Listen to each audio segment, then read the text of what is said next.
It started like any other weekday in the small town of Brookdale. People were headed to work, children were at school, and the rhythm of life moved in quiet predictability.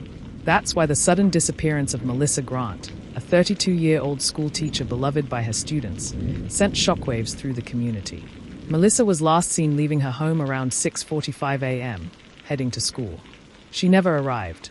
Her car was later found parked neatly at the far end of the school parking lot, locked, no signs of struggle. Inside, her handbag sat on the passenger seat, her phone on the dashboard, but no Melissa. Police initially considered the possibility that she left voluntarily, but Melissa's family insisted this wasn't the case. She had no history of running away, no debts, and no major conflicts. And when investigators checked her phone, the last activity was a text to a coworker saying she'd be there in 5. Those words became haunting. Brookdale wasn't used to major crimes. The disappearance made local headlines, and soon state investigators were called in. For days, volunteers combed through nearby fields and wooded trails. Flyers with Melissa's smiling face were taped to lampposts and pinned to notice boards. And then, quietly, suspicion began to settle on one man. That man was Ryan Talbot, a 38-year-old IT consultant who lived just 2 streets away from Melissa. To most people, Ryan was just that quiet guy with the black SUV. But neighbors remembered he had a habit of watching Melissa's house from his porch. Ryan claimed he barely knew her, just a friendly neighbor. But phone records revealed that his number had been stored in Melissa's phone as Tech Help Ryan. Apparently, he'd offered to fix her laptop weeks earlier. When detectives interviewed Ryan, he was polite but defensive. He insisted he'd been home all morning working remotely. His alibi rested solely on his own word. No witnesses, no receipts, nothing to prove he never left.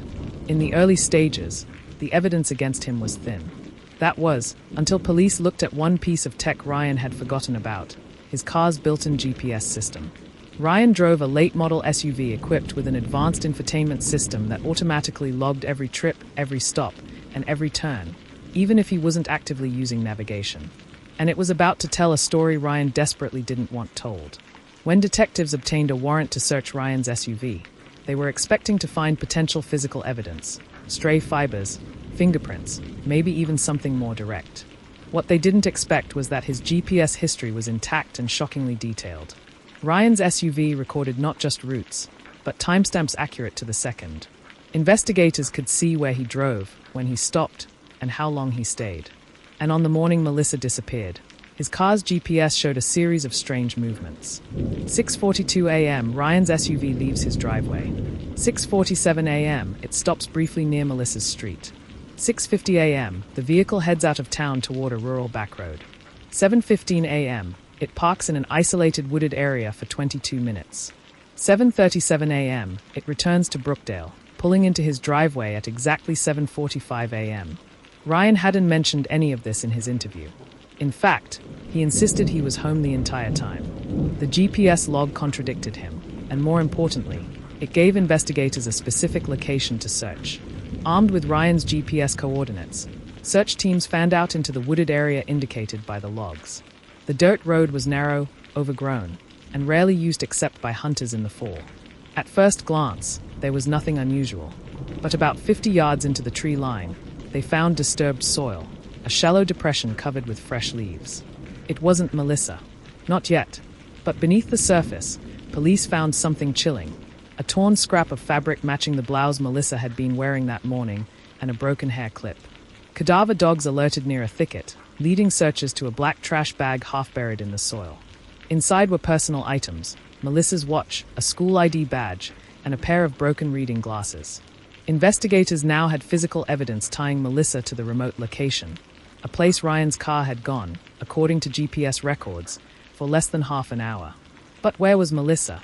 The search widened, and the deeper police dug into Ryan's GPS history, the more disturbing patterns emerged. Ryan's GPS logs didn't just cover the day of Melissa's disappearance. They stored months of past travel, hundreds of trips, most of which were mundane. But there were odd ones, too. Several times in the past 3 months, Ryan's SUV had taken routes deep into secluded areas, old service roads, abandoned construction sites, riverside pull-offs. Many of these trips were made in the early morning, before sunrise.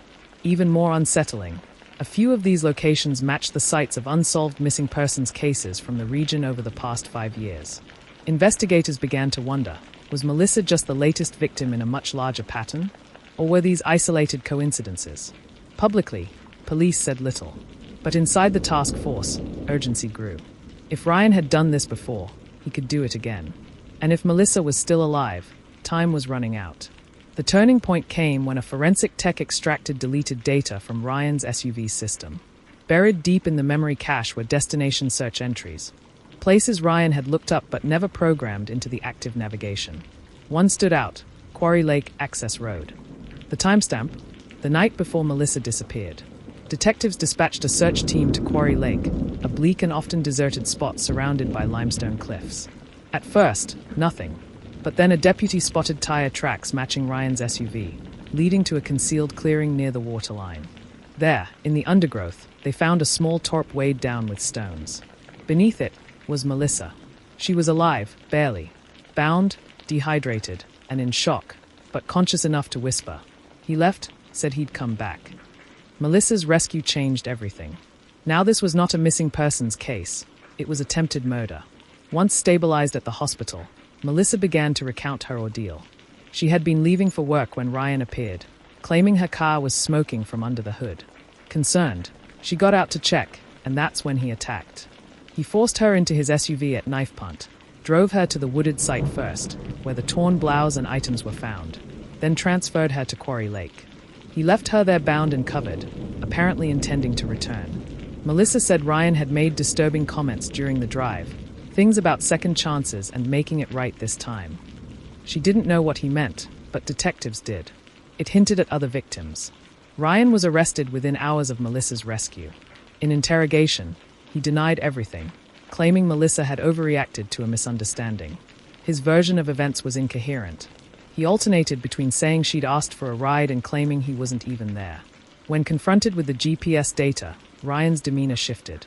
He refused to speak further, demanding a lawyer. But his silence only fueled suspicion. Meanwhile, Melissa's belongings and forensic evidence from both the wooded site and Quarry Lake matched fibers and DNA from Ryan's SUV. The case was becoming airtight. Detectives, now with a warrant for Ryan's digital devices, began piecing together a disturbing pattern. His internet search history included phrases like secluded places near me, how to erase GPS history, and how long before someone dies without water. The GPS history became the backbone of the case, mapping not just Melissa's abduction, but months of unexplained trips. Some led to cold cases investigators were now reopening. Ryan wasn't talking, but his car had already told the truth. In court, prosecutors laid out the GPS evidence like a roadmap to guilt. Jurors could see Ryan's routes on large monitors, each turn, each stop, each lie exposed. They could follow his path from Melissa's street to the woods to Quarry Lake in real time. Melissa's emotional testimony, combined with the undeniable digital trail, painted Ryan as a calculating predator. Defense attorneys tried to argue the GPS logs were unreliable, but expert witnesses dismantled that claim. The jury deliberated for less than 4 hours before finding Ryan Talbot guilty of kidnapping, attempted murder, and multiple related charges. The courtroom was silent as the judge prepared to deliver Ryan Talbot's sentence. Melissa sat in the front row, her hands clasped tightly together, surrounded by her family and a line of supporters from the community. She had survived the physical ordeal, but the emotional wounds were still raw. The judge called Ryan's actions predatory, calculated, and depraved, noting that the GPS evidence left no doubt of his intent. Ryan was sentenced to life in prison without the possibility of parole. For Melissa, it was a moment of relief, but not closure. She had learned from detectives that Ryan's GPS history might connect him to other disappearances. That knowledge made her uneasy, as if her survival had pulled back the curtain on something far bigger and darker. In the weeks after the trial, law enforcement agencies from across the state began contacting the Brookdale Task Force. Several departments had opened missing persons cases in rural or isolated areas, locations that matched coordinates from Ryan's SUV logs. One case involved a college student named Claire Henson, missing for nearly 2 years. Her last known location was a highway rest stop only 3 miles from one of Ryan's recorded early morning trips. Another was a young hiker, Daniel Moore, who vanished along a trail just off one of Ryan's logged backroads. Detectives saw a disturbing consistency: isolated sites, minimal surveillance, and quick in-and-out trips. Ryan had patterns, and they had been hiding in plain sight in his GPS memory. A new task force was formed to investigate every suspicious GPS coordinate in Ryan's logs. This was painstaking work. Some locations were now overgrown or altered by weather. But search teams kept going. At one site, deep in a forest preserve, cadaver dogs alerted to a shallow grave. DNA confirmed it was Claire Henson. Another site revealed nothing but a half-buried shoe later identified as belonging to Daniel Moore. The public reaction was a mix of horror and gratitude. Horror at the idea that a man like Ryan had been operating undetected for so long, and gratitude that one victim, Melissa, had lived to tell her story, sparking the investigation that was unraveling his secrets. Digital forensics experts began explaining to the media how Ryan's downfall was so avoidable, and yet inevitable. He thought deleting routes or turning off navigation erased his tracks. What he didn't know was that modern infotainment systems store location history in non-volatile memory, often retrievable even after a factory reset. In other words, the moment Ryan started using that SUV, he'd been building a silent witness, one that would one day testify against him without saying a word. Law enforcement began quietly encouraging other agencies to use vehicle GPS data in investigations. The Ryan Talbot case became a textbook example in training seminars. Melissa's physical injuries healed quickly, but mentally, she faced a long road. She suffered from nightmares and anxiety about leaving her home. For months, she avoided driving alone. Counselors worked with her on trauma recovery, but Melissa also found strength in advocacy. She began speaking publicly about her experience, warning others about the dangers of complacency in small towns. Her most powerful message was simple: I was saved because someone believed the evidence, not the excuses. As investigators dug deeper into Ryan's GPS history, a haunting possibility emerged. He may have been targeting victims for nearly a decade. Old SUV logs were long gone, but other digital traces, phone tower pings, archived dashcam clips, even old toll road records, began to piece together his earlier movements. In one particularly chilling discovery, a GPS coordinate led to a drained section of a reservoir. Divers found human remains wrapped in a tarp weighed down with chains.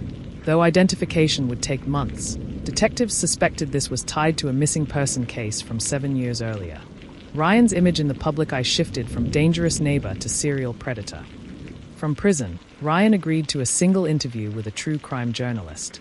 It wasn't remorseful, it was taunting. He spoke in vague riddles about people no one misses and paths the map won't show you. When the interviewer brought up the GPS logs, Ryan smirked and said, "Funny thing about technology, you think you're in control of it, but it's really in control of you." The statement sent chills through viewers. It was as close to an admission as he had ever given, and it hinted he took pride in the cat-and-mouse game, a game he ultimately lost. Police departments nationwide began re-examining cases involving vehicles, even those years old, using the techniques pioneered during Ryan's investigation. For victims' families, this meant new hope. For would-be predators, it was a warning: your digital trail is deeper and longer-lasting than you think. GPS history had evolved from a convenience feature to a forensic goldmine. Melissa took comfort in knowing her ordeal had saved more lives than her own, but she also carried the weight of knowing how many hadn't been as lucky. With Ryan already serving life, prosecutors still pursued charges for the additional victims identified through his GPS history. This allowed grieving families to have their day in court, to face the man who had stolen their loved ones. In emotional victim impact statements, parents and siblings spoke directly to Ryan. He sat impassive, eyes forward, never responding. But those present said his stillness felt less like indifference and more like calculation, as though even behind bars, he was playing a role. The final chapter of this case is not just about Ryan Talbot. It's about the power of believing in the silent witnesses around us. Technology, for all its flaws, had preserved a truth Ryan could not bury. For viewers of True Crime Hub, the lesson is clear. Always take note of strange patterns. Trust your instincts when someone's story doesn't match their movements. Understand that even the smallest piece of digital data could be the key to justice. Melissa now lives quietly, far from Brookdale, but her message resonates. The GPS didn't just give him away. It gave me my life back.